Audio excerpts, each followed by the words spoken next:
The headlines: tragedy in Jos as school building collapses, killing many, injuring scores of others.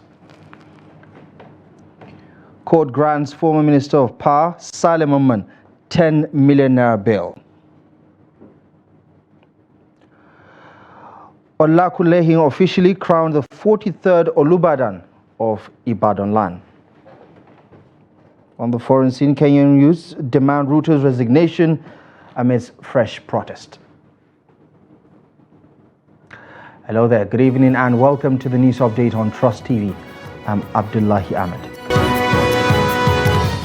We begin in Jos, the Plateau State capital, as a secondary school building has collapsed in Plateau State, killing at least 12 persons and leaving dozens of others injured. Activities at Sense Academy and its immediate environment in Busabuji, Jos North, were disrupted on Friday morning when the school's two-story building caved in on students and their teachers. Witnesses say the collapse trapped more than 70 students, transforming a peaceful educational environment into a chaotic scene. Panicked and desperate parents as well as residents in the area quickly descended on the scene to provide help as screams for help rent the air. They were joined by emergency workers to battle the rubble to rescue those trapped underneath. Now, so far, 12 persons have been pulled out dead, while dozens of others were injured in the collapse and have been rushed to nearby hospitals for medical attention. Some of those who have been rushed to the hospitals are in urgent need of blood transfusion as the hospital battles to treat the injured. Emergency workers, supported by volunteers, security personnel and members of the Red Cross, are using excavators to rescue pupils still trapped under the rubble.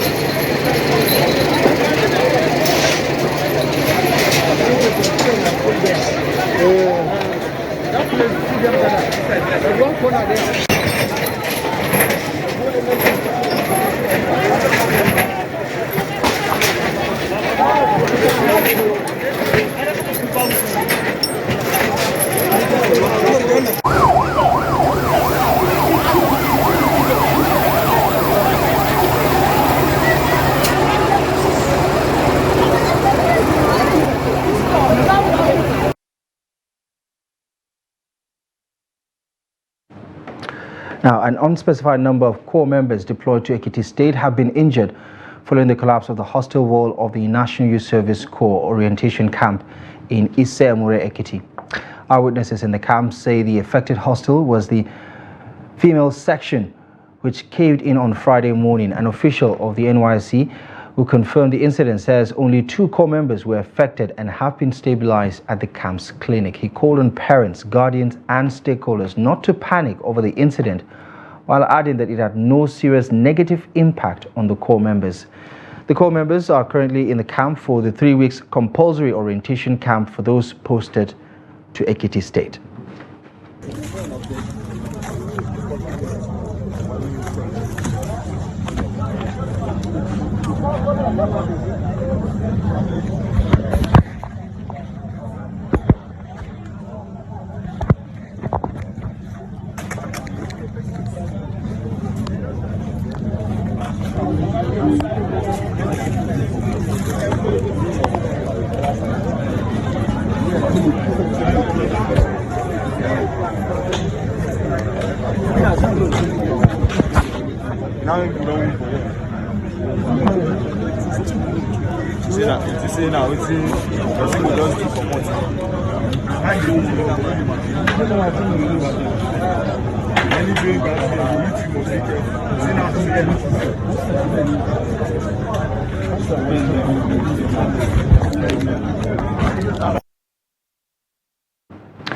Right, Justice James Omotosho of the Federal High Court in Abuja has granted the former Minister of Power, Saleh Mohammed, a bail to the tune of 10 billion naira and 2 sureties in like sum.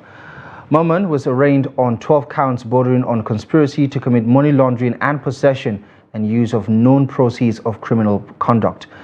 While ruling on a bail application by the defendant, Justice Omotosho held that the sureties must own properties in Abuja with a minimum value rate of 750 million naira. The court also held that the sureties must submit certified land documents to the court with a 3-year tax levy.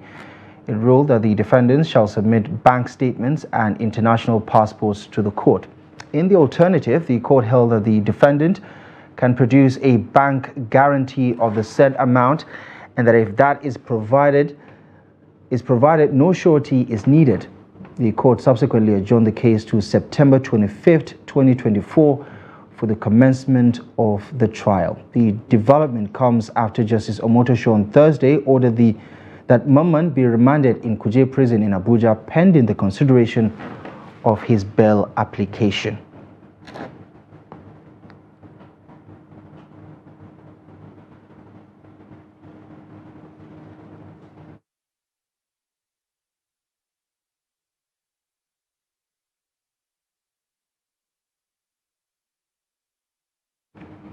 The Nigerian Army has handed over 277 civilians to the Borno State government after their rescue from Boko Haram terrorists during its operations in Sambisa Forest and the Chad Basin.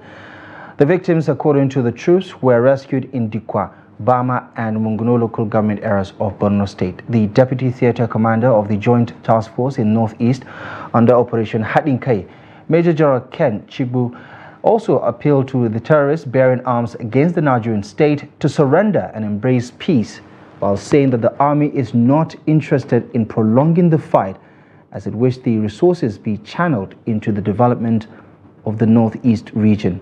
He noted that the military's objective is to restore normalcy and socio-economic activities in the region with its kinetic and non-kinetic operations. The Nigerian military is not interested in this fight. We consider them our brothers and sisters. We want peace to reign. So the earlier they come out, the better for us. All the funds used in prosecuting this fight can be channeled to other developmental process and opportunities for the betterment of the state and the people in general. We are taking them to Bulunkutu Interim Care Center, where we provide them with services like mental health and psychosocial support, case management, educational services for the children, and family tracing and identification for the unaccompanied and separated children.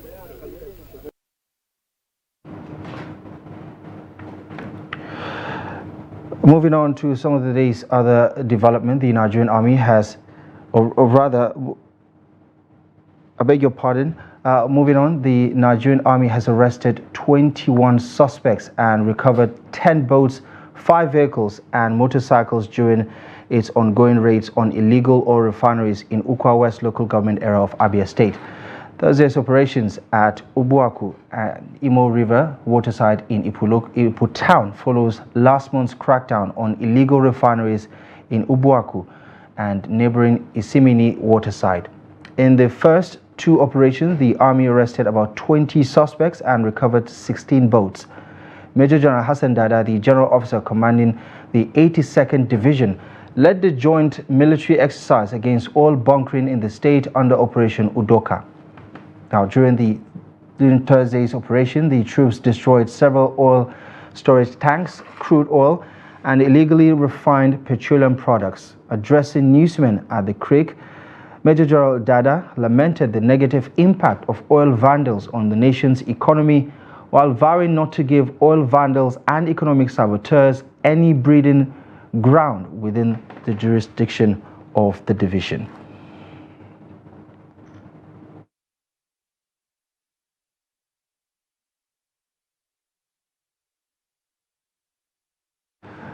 In other news, Owolabi Akinloye Olakulehi has been crowned as the 43rd Olubadan of Ibadan land.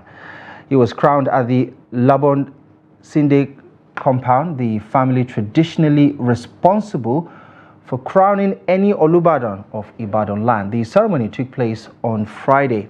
Immediately after the crowning, the new Olubadan moved to Ile Osemeji at Oja, Oba area, a palace regarded as where the divination on the future of Ibadan was revealed. The new Olubadan is expected to move from Ile Osemeji to the frontage of Mapo Hall. There, he will receive the staff of office and other instruments of office from the state governor, Sheyi Makinde. Vice President Kashim Shettima has emphasized the need for improved data collection, analysis and development, as well as deployment of technology to generate comprehensive and inclusive evidence to guide government's decisions, investments and pathways to development. The Vice President made this statement in Abuja during the commemoration of this year's World Population Day with the theme, "To leave no one behind and count everyone." Here's the report. Shettima also disclosed that a presidential initiative for youth enterprise clusters worth 110 billion naira was in the offing. Data is life. Data is our evidence. Data is our performance.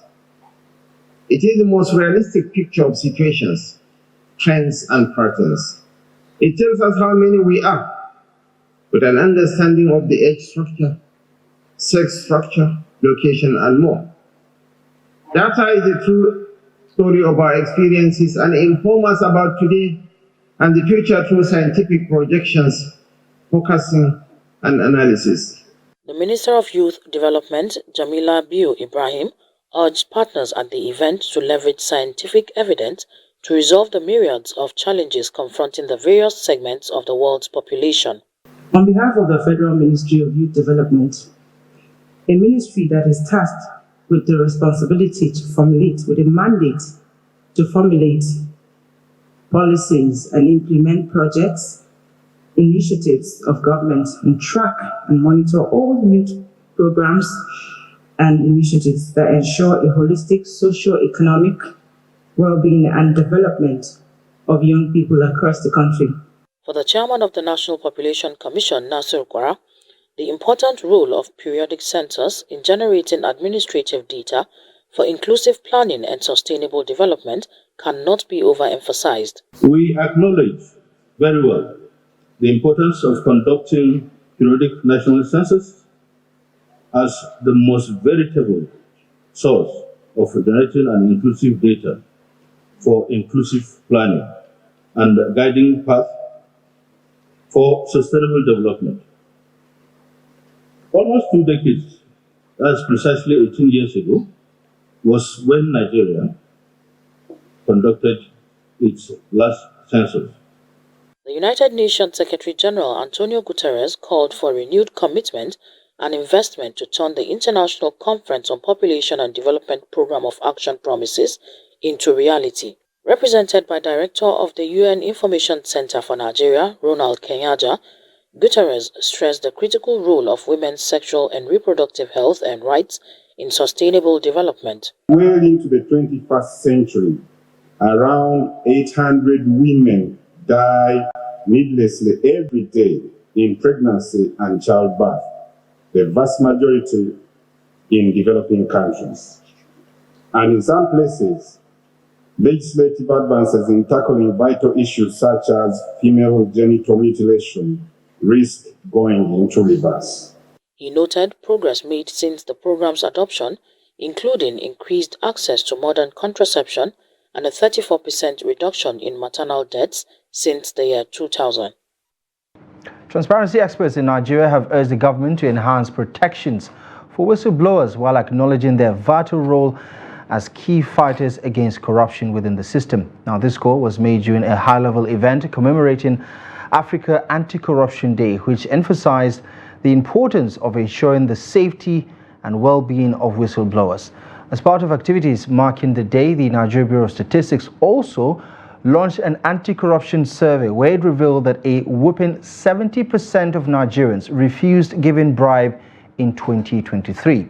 The stakeholders urged the anti-graft agencies to use the survey's findings to implement an effective anti-corruption campaign across the country. Whistleblowing is a key tool to detect corruption and other forms of wrongdoing. Nigeria has a whistleblowing policy 2016 that encourages people to voluntarily disclose information about any form of corruption or theft. The policy goes a step further to provide for reward and protection of the whistleblower. I understand that the bill on whistleblowers protection is before the National Assembly, and we are using this opportunity to call upon the National Assembly to expedite action on that. And it is my hope that this bill, which accommodates measures that cover the gaps in the whistleblower policy, will be given the desired attention and pass expeditiously. The survey provides a critical tool for evidence-based policy making, enabling a comprehensive analysis of corruption trends and the effectiveness of anti-corruption strategies. Protecting them is a sine qua non. We cannot but protect them, because without whistleblowers, the fight against corruption is dead on arrival. To reflect and see to what extent we can all do our part and begin to implement the policy recommendation from the survey. Right, now, youths in Imo State have called for initiatives that will help build the capacity and offer opportunities to many of them to lead decent lives. Their call is premised on the belief that if given the right environment and support, youth unemployment will be greatly reduced, leading to a safer nation for all. Trust TV's Ajibade Praise has more on their views. According to many of the youths who spoke to Trust TV News, the current condition of most youths in the state leaves much to be desired, hence the need for intervention. I don't think the youth have been given the necessary support, especially from the government, because from the look of things, you do not need to be told if you're from Imo or you're schooling here in Imo State, the way things are. I'm actually not happy with the situation of our country. There's a lot of unemployment. Youths are graduating from school.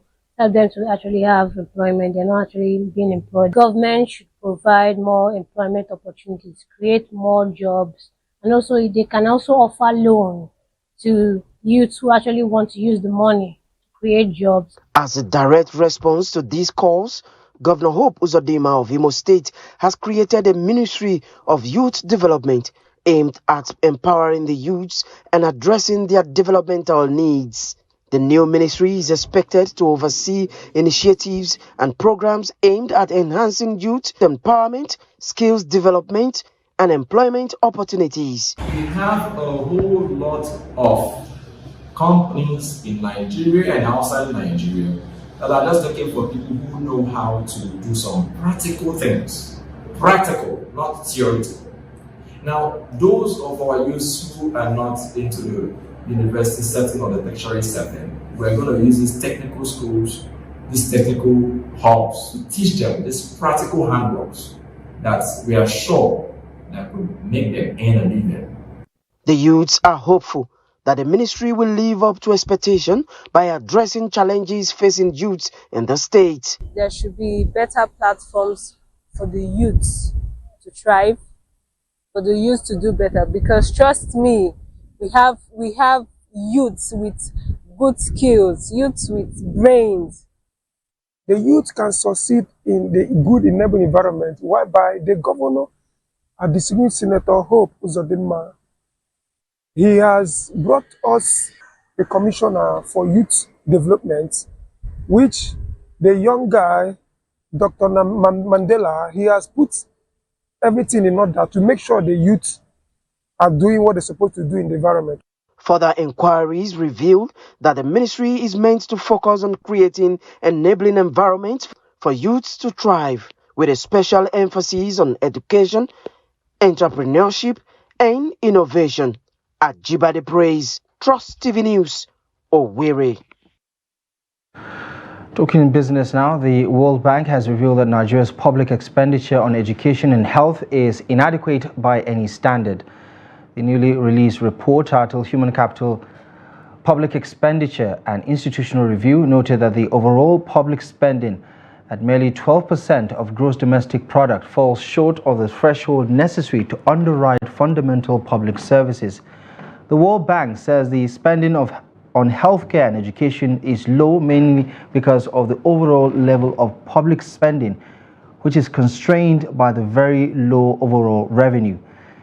It said as a share of the budget allocations to education and healthcare were 10.1% and 6.6% overall spending for federal and state governments in 2021 respectively. It also recommended in the medium to long term increase in state budget execution rates and increasing federal as well as state allocations will be key to ensuring that healthcare and education services are adequately financed. To developments on the international scene, youths in Kenya on Friday dismissed President William Ruto's decision to sack most of his cabinet, with some warning that they will resume street protests unless he steps down. And in sports, the Nigeria Football Federation is set to declare the position of the Flying Eagles head coach vacant. According to the report, the position will soon be advertised for interested coaches to apply. Handler of the side, Ladan Boso, was heavily criticized following the Flying Eagles' poor showing at the 2024 Africa Games in Ghana. The team failed to make it beyond the group stage at the Games. Boso guided the Flying Eagles to the quarterfinal of the FIFA Under-20 World Cup in Argentina last year. The Flying Eagles are expected to take part in the qualifiers for the 2025 Africa Cup of Nations. Well, that is all the news at this hour. Thank you most kindly for joining us. Do check back a little later at 9 o'clock for more news stories. But for now, follow us across our social media platforms to stay in touch. Also visit our website, trusttv.com, for the latest news and documentaries. My name is Abdullahi Ahmed. Thank you for your time.